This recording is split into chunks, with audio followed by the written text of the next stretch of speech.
What's up? What's up? And welcome to another 5 on 5. I'm Moni Lebro, and I'm not going to sit here and lie to you and tell you that I've been happy, because I've been a little bit upset because I found out that one of the most legendary players in U.S. soccer history is retiring. And I'm talking about Carli Lloyd, because she announced that she will be retiring. She's going to play 4 upcoming friendlies that have yet to be announced, and then she will play the remainder of the season with her club, Gotham FC, until she says goodbye for good. So we're going to talk about some of her most impressive stats with the national team, and also just everything she's accomplished. She has a 12-year-long club career. She's 39 years old. And her international career began in 2005. She has 312 appearances with the U.S. women's national team, 128 goals, and 64 assists. She also earned 2 World Cups.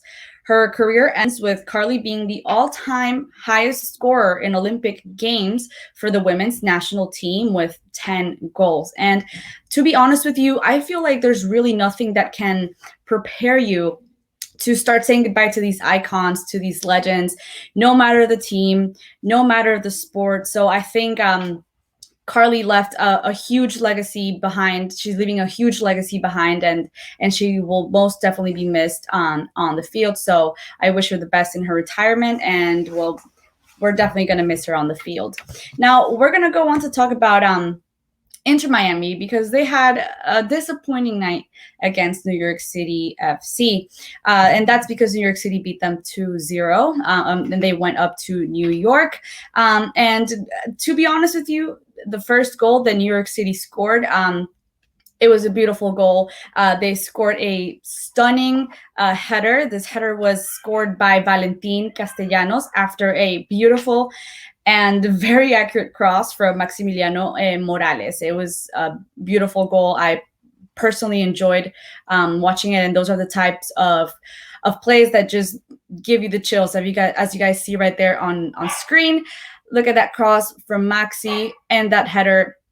It just looks great. So that was definitely very exciting for New York. And then the second and last goal of the game happened after a Miami handball inside the box, which of course resulted in a penalty kick. Miami was so close to scoring a couple of times.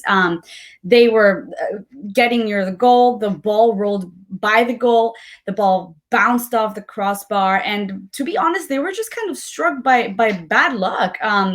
Coach Phil Neville said during a press conference, he reacted to the loss against New York City, and he said, and I quote, "There's no time to mope.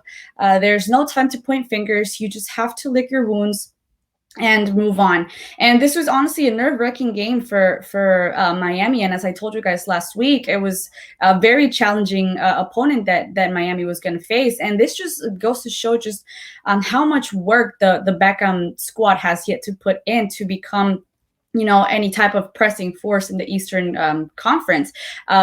So now their next match will be against the Chicago Fire on Wednesday, August 18th at 7:30 p.m.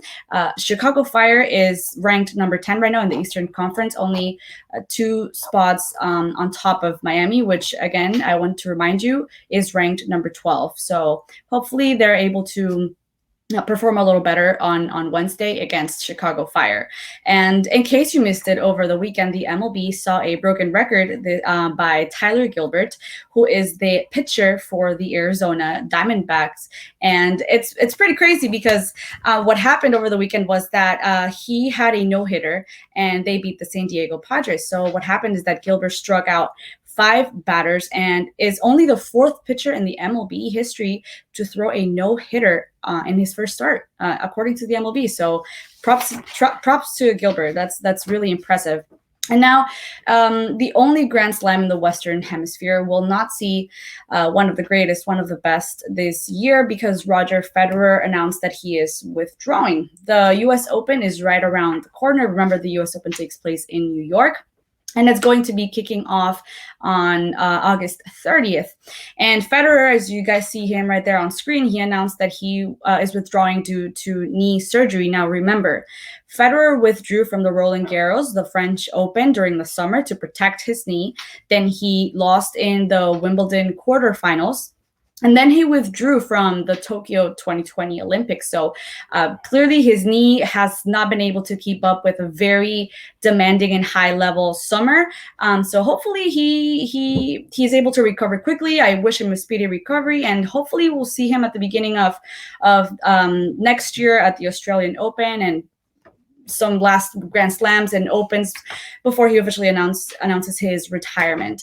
Thank you so much for tuning in with 5 on 5. Don't forget to follow me on Twitter. My handle is @MoniLebro. And also don't forget to subscribe to the 5 Reasons Sports Network YouTube channel. I'll catch you right here later this week, and stay safe.